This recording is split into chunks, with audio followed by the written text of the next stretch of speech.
S9262.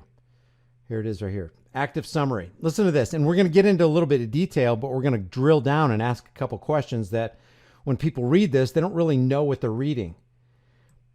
Prohibits the provision of licenses for firearms, which, by the way, this right here is a violation of shall not be infringed. You don't need a license, which is a permission slip from the government, to walk in a right that you already, because of the fact that you're a human being with a beating heart in your chest, already have a right to walk in anyway. You don't need permission to have a right. Otherwise, it becomes a privilege that's granted to you by agents of government. Remember, when we're talking about governments, we are talking about people. People in government believe they have a higher claim over your life and property than you. They reserve for them the moral right, themselves, the moral right to rule you, and anticipate and expect that you have the moral obligation to obey their rulership, or you, in their minds, are rightly punished. Oh, if you don't do what we say, you're going to be punished. If you don't get a license to buy that firearm, then you've just committed a criminal act. We'll treat you as a criminal, put the cuffs on you, and throw you into a rape cage. This is ridiculous. Provides the provision of licenses for firearms. Already in the first 5 or 6 words, it's null and void. It is worthless because it violates the principles of liberty. But let's go on. Prohibits the provision of licenses for firearms to persons on the federal no-fly list or terrorist screening database. Here's the thing. A lot of people who are seen by the federal government as being on the no-fly list or being no-fly list worthy or being a terrorist, most of those people don't even know that they're on the list until they buy their plane ticket, for example, go to the gate, present it to the gate. Oh, sorry, you're on the no-fly list. How do you get on the no-fly list? Nobody knows. We can speculate. Oh, maybe they looked at your Facebook page. Maybe they looked at your social media profile and you were saying things that aren't conducive to government functions. Maybe you were going a little bit off kilter from the narrative. Put that guy on the no-fly list. He's obviously a terrorist. So not only have a violation right off the bat of the Second Amendment, right to keep and bear arms, which shall not be infringed, you have people on the federal no-fly list seen by the U.S. government terrorist group as terrorists. Go figure. Consider the irony, the depth of the irony on that one.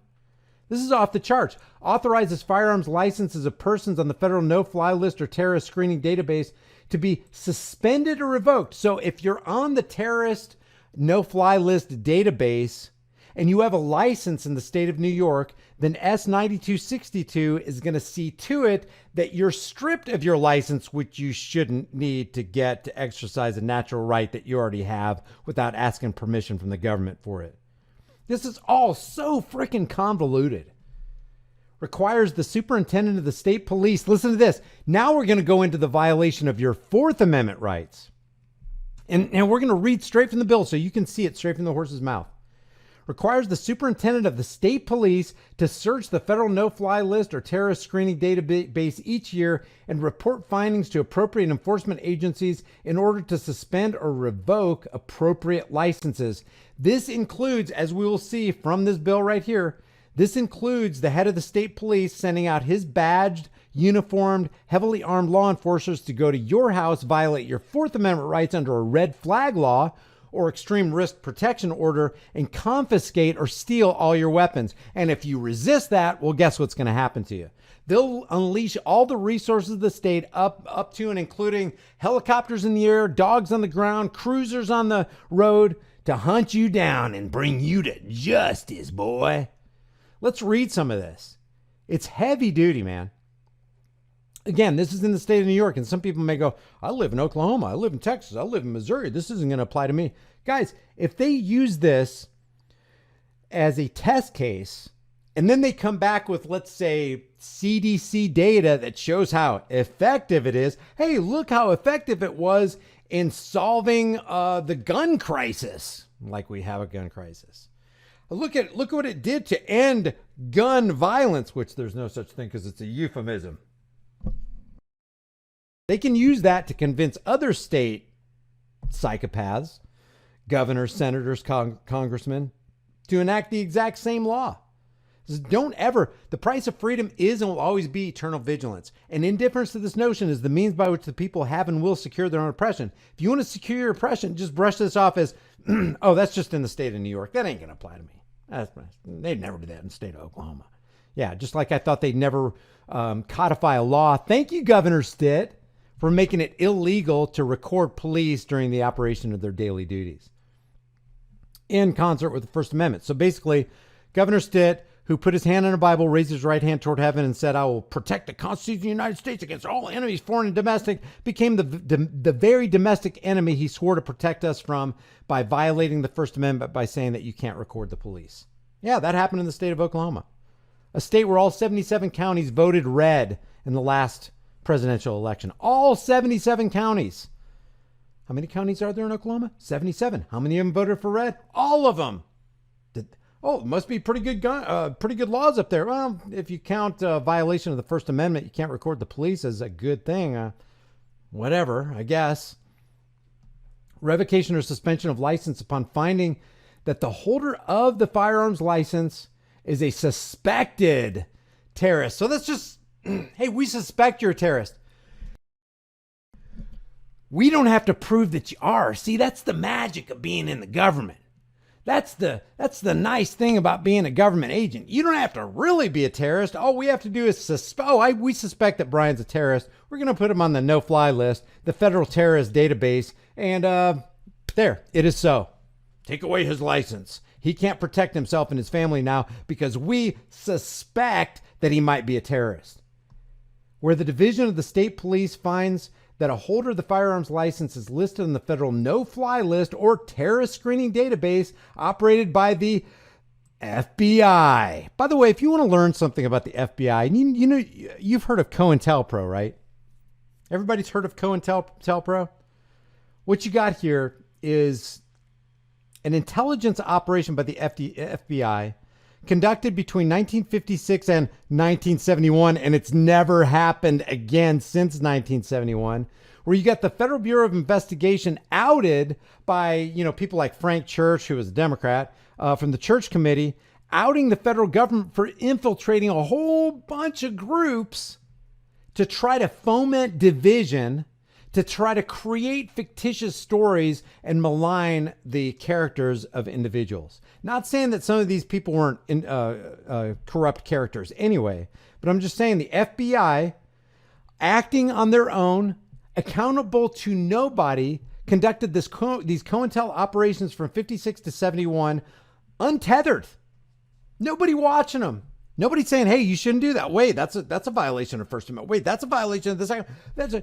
Coming against the Black Panthers in 1976. Reagan comes in and puts a stamp of approval with that Firearms Act. It's just all, the FBI is responsible for the death of Randy Weaver's wife. The FBI is responsible for burning 76 people at Waco. 20 of those include children. And we're not even scratching the surface on the heinous crimes committed by the FBI. So this database is going to be operated by the people that you can't trust. Even Congress said that you can't trust them. Even the evil parasitic psychopaths of government, the halls of Congress, which is the opposite of progress, said you can't trust the FBI because they're always watching. They're always wiretapping. They're always there to take away your rights. They're always there to harass you and give you a hard time and give you a criminal record when you're not a criminal. That FBI is going to be in charge of the terrorist screening database. And they will be the ones that will suspect you of terrorist activity, put you on a no-fly list, and then enter your house and take away your firearms because they suspect that you might be a terrorist. So the premier terrorist organization on American soil is going to suspect that you're a terrorist so that they can have a foot in the door to take away your rights. The Division of the State Police shall immediately revoke the holder's license, but wait, there's more. The individual shall be notified in writing within 30 days of the revocation. The superintendent shall search the federal no-fly list or terror screening database at least once a year, and upon finding that a firearm license holder is on such a list, the superintendent shall immediately notify all appropriate law enforcement agencies and shall direct the state police to remove any and all such firearms. They'll come to your house. If they have to, they'll knock down your door. They'll convene and in SWAT fashion. They'll be in your backyard, in the side yards, in the front yard, at your door, busting it down, coming in, tying up your family, stealing your firearms because the FBI said you were on the terror database and the no-fly list. Second Amendment? What? Never heard of it. Fourth Amendment, right to be secure in your person's house with paper? Don't know what you're talking about, says the federal and state authorities.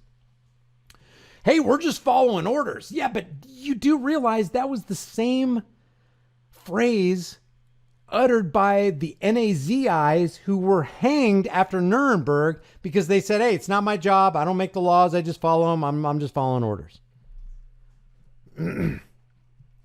To remove any and all such firearms until such a time that the individual is no longer on the federal no-fly list. Do you think that once you get on that list, they're going to take you off? Do you really have that much faith in government? Or terrorist screening database? So this is S9262. So it is introduced and it is in committee. It's not on the floor calendar and it hasn't passed the Senate or passed the Assembly. So, just heads up to all you New Yorkers out there, and pretty much anybody has a beating heart in your chest, do with that what you will. That is definitely, decidedly anti-Second Amendment and anti-Fourth Amendment. And thanks again to Firearms Policy Coalition and Reno May for bringing that to my attention. If you haven't done so already, subscribe to this channel, hit the bell notification icon, give it a thumbs up, share it with everybody you know, and don't forget to subscribe to my private email list through my website, highimpactflix.com. If you want to support the channel, one of the best things you can do is like and share this video with everybody you know, everywhere you can on social media. If you want to support further, the Patreon, Bitcoin, and Subscribe Star links are in the description in the pinned comment. And if you want to support further, you can grab a hard-hitting, conversation-starting shirt from the shirt store. I'll see you guys in the next heavily censored shadow ban video.